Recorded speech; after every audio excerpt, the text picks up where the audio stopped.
Hey, what is up everybody, Blades for here, and today for you guys another video, Persona 5X. Inside today's video, guys, we're going to be going ahead and going over should you summon for Makoto, not Yuki, Niijima. I almost say Yuki, geez, that tells you how much I've been really playing with that character a lot. But for Makoto Niijima here for the global side, and that's mainly just because a lot of people really want to know, is this character really worth it? Is it not? And I'm gonna straight up be honest with a lot of you guys. She's amazing. She's a great character. TLDR, play who you want to play, summon who you want to summon. That is always the first thing that you guys should know. But the next thing that a lot of you guys have to know is really, is it truly worth it? So let's go ahead and go over everything about this character and exactly how she does work here. So the first thing I want to go ahead and say about Makoto, she does a ton of dummy damage where she's incredibly busted, and she truly does make it known. This was a character that really raised the heights of a lot of at least damage count, or at least damage markers here, and really brought a ton of people to P5X when she first came out. In fact, I think she was the very first unit besides like Cord that truly brought an influx of characters to the game, and or at least players to the game itself, and without a doubt definitely made her mark. She stayed relevant for at least 3 to 4 SOSs, very hardcore. And I'm not sure if it's going to be the same way for at least global, seeing that global's going a little bit faster, but she still will be very dominant. And I gotta say, with this dominant type deal for this character, she's definitely a character that is insanely worth it for a single target DPS. But overall, what's really worth about her? Is she worth it for her skills? Is she worth it for her awarenesses? And we're gonna break this down bit by bit. So starting with the skills. First thing that I gotta say about the skills is immediately for this character, she does not have to have a lot of investment into the skills. All you really gotta invest into is really just the highlight and the skill 3, and you're golden. The skill 1 you really never ever use, same as the skill 2. Although the skill 2 is a heal, the skill 1 and skill 2 are genuinely just a waste of time. You really want to just be going ahead and spamming her third skill called Nuclear Blast, in which more or less will deal a ton of damage. If we go ahead and just talk about it a little bit more, is it triggers technicals to a degree. Technicals in this game are just pretty much allowing you to deal even more damage under certain circumstances. Seeing that her whole kit is going to be revolving around said technicals and elemental elements, she'll be able to deal more and more nuke damage as time does go on. And then alongside of this here, as I did say in the other video, is whenever she does have a certain amount of stacks, she then is able to use the other version of the skill, which is called Fusion Overload. Fusion Overload pretty much will make it even more so that not only does this skill just change, but this skill will then end up dealing 3 times the damage. So instead of using about like 210% of attack, she's pretty much doing 243% of attack immediately, which is absolutely insane for the amount of damage. And based on the amount of elemental elements she has, she will trigger additional hits on this as well. So that damage just continuously stacks. And then on the other skill that you want to go ahead and focus on, aka the highlight, this more or less is just going to help you out with dealing a ton of damage off of this while inflicting a random elemental element on the enemy. Once of course we do this, we're able to then consume a certain stack that she does have, which increases this skill's damage by 20%. So she's doing an over amount of, at least I have mine being at 414%, but it really is around like 390% damage on this move alone, which is actually crazy. Pair that with the amount of at least her passives being Cohesive Energy as well as Will. Both of these are helping her out in the damage side of things while also giving her a little bit of damage res. She will then become a force just not be reckoned with. Definitely a character that's insanely strong here, but her awarenesses make it very strong as well. So if we go ahead and take a look at her awarenesses immediately, she's really good in this aspect as well. But the good part about her is you don't really need any of her awarenesses to be good. Just at A0, she does more than enough by just stacking the amount of tenacity that she needs with that target being at least afflicted. So as I did say beforehand, the more elemental elements on the target, the more times you get yourself tenacity. Tenacity will then allow you to go into your second form here, which increases your attack percentage and your defense percentage. Doing this in total, when you have all of this all acquainted to each other, aka in your secondary form, you then will change your move, which is absolutely insane. This is all you need. This is the actual full kit right then and there. Nothing missing with at least getting dupes or anything like that, which is absolutely amazing, seeing you don't have to really invest into this character. So on the likelihood that you want to invest into this character, the most I can give everyone to pretty much go for is probably going to be the A1. The only reason I say this is just because the A1 itself more or less just allows you to get into that Iron Will form even quicker, meaning you can deal that damage or that crazy skill 3 damage a little bit faster than normal. Instead of having to wait maybe 2 whole turns or 3 whole turns, you then can get it the next turn or that very first turn, which is very nice to actually have in your arsenal to deal some nice damage. Now, of course, if you wanted to, you very well could go higher on the awareness spectrum, though I just wouldn't recommend anything higher than A1. It's just not really worth it. At the A1, you get an attack increase by like 50%, which is really nice, especially when you're in your other state. So I mean, it's pretty darn decent, but that's about it that you would probably invest into. Weapon wise, for some of my people who are wondering what's better to get, the awareness for aka the A1 or either the weapon, I have to say hands down you want to get the weapon. The weapon more or less is going to help you out a lot better than just A1. As I did say before, the A1 is going to help you get into that form a little bit quicker. But for the weapon itself, you're increasing your nuclear damage in total here, which is very much so strong. You start off with the nuke damage being around 24.2% here, and then you also increase your attack by 30% as well. This is more or less going to be amazing as long as the enemy is under an elemental element, which you will have, seeing Vino's going to be in your party. Then of course with this you get an additional effect called heat energy later on, and whenever we're inside of Iron Will, which is going to be our extra form here, we'll get these heat energy stacks even higher, and this will help us out on dealing more nuclear damage by the actual stack. So who knows, the next skill that we do is getting a 10% increase and can go all the way up to a 60% increase, more and more making her even busted. Though I do have to say, if you just want to go ahead and do the budget route and just use a 4-star character or a 4-star weapon, there's no shame in doing that. I stuck with a 4-star weapon for at least half a year as well, and it still did pretty decent. As for if you were a person who wanted to do anything competitively like SOS or Guild Boss, that 5-star weapon may be a little bit more dear to you. The 4-star weapon itself increases your attack by 24%, which is pretty darn decent, 6% lower than of course the 5-star weapons itself, and then the nuclear damage goes up to an 8% for each stack of tenacity. Now once again, we're going to be utilizing this tenacity, so it goes away afterwards pretty much, so that's going to be a little bit of a downside, but it still does help you out in the damage aspect of things. So surely do keep that in mind. The 4 stars aren't too bad, but I would definitely tell a lot of you guys, instead of getting the A1, go for the 5-star weapon itself. Then of course, going ahead and breaking down a little bit of the actual artifacts here. The artifacts I have to say for this character is more or less going to be this set effect right here.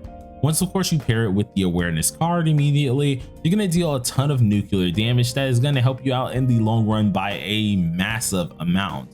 Either with just your nuke damage dealing utterly insane amount of damage or crit damage itself, this character's card set is going to be very helpful. Some cards that you really want to go ahead and look for, especially if you are trying to make sure she's the best of the best, is more or less going to come down to a damage bonus moon, a good old crit rate actual star here, and a attack percent planet. In the future, of course, if you wanted to change her around to a crit damage star here, you could do so, but you would highly need a ton of at least crit rate here in order to replace the amount of crit rate that you're going to be getting rid of. So surely do keep that in mind. For substats, you want to go for crit rates, pin, damage bonus, and attack percentage, and that's more or less going to make your Makoto do insane damage.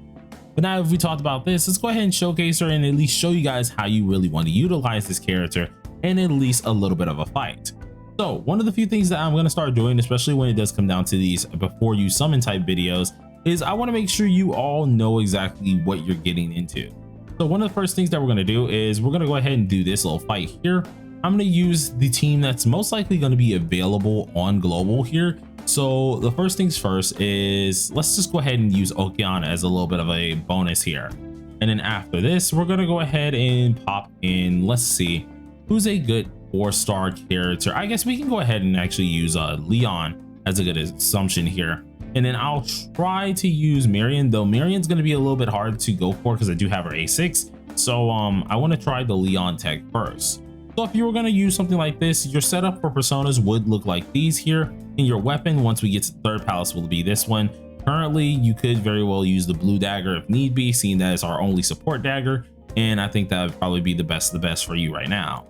But we're gonna go ahead and use the machine dagger because this is going to be the one that you get from Palace 3, which we should be getting unlocked in 2.0. But how everything's going to work here, you really want to boost up as much as possible our Makoto here. Now I have Makoto A1, so of course I'm going to be using this as if I'm playing with A1 Makoto no matter what here. Vino, you want to go ahead and use the skill 1 because she's getting all the elemental elements. Once again, as I did say, the more elemental elements on the enemy, the more damage we're going to go ahead and do with our character here. So first things first, what I want to go ahead and actually do here, let's say you're using Succubus or any other character like Dionysus, you would want to go ahead and use a single target buff, which looks something like this. This is going to be Rebellion, aka another single target buff that a lot of you guys are going to go ahead and use here. And if we're not going to use this as an A1, we're going to go ahead and set this up for at least the next round. So first round, let's say we don't have our mask. You want to go ahead and use the skill 3, which can still deal a ton of damage. As you saw, we did 2 additional damage markers here because we had 2 additional little debuffs. With this in mind, of course, we got that lovely 88k damage here, which is actually nice. And for Okeon, as long as you have 2 beats, you would use the skill 3, getting more, of course, of that lovely attack up.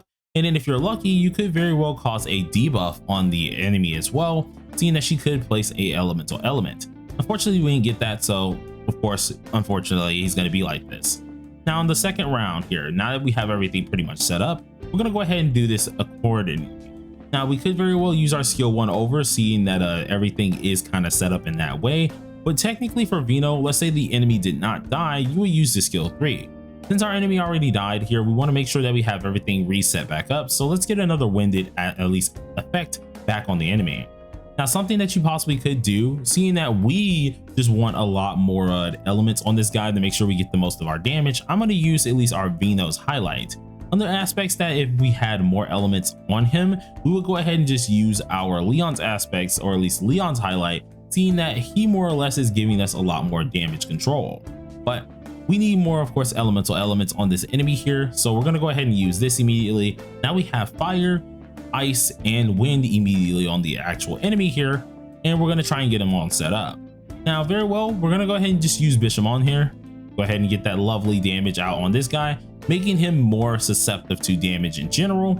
And then if we go ahead and use our little change, which luckily we have a lot more of our actual setup ready for Makoto, we're going to go into our move. And then we're going to use the skill 3 once again. Skill 3 then is going to change into this, which does some destructive damage, being 230k immediately. Now this is with a team that is fully susceptible on global, that you'll be able to use this pretty easily, so surely do keep that in mind. But as I did say before, if I went ahead and used this team, you are going to be losing out a lot on the aspect of at least survivability. So that's where Marion is going to end up coming into play for a lot of you guys. So surely do keep that in mind. Now for me, I'm just going to go ahead and continue on with this here. We're probably going to end up dying in the long run here, but that's perfectly fine because this is all just under the assumption of just chilling out and trying to just at least showcase this as possible, at least as good as possible.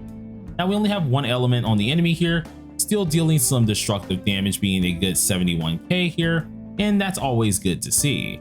But surely do keep in mind, it's going to stay this way for this team here, and this is just one of the options that you very well could use.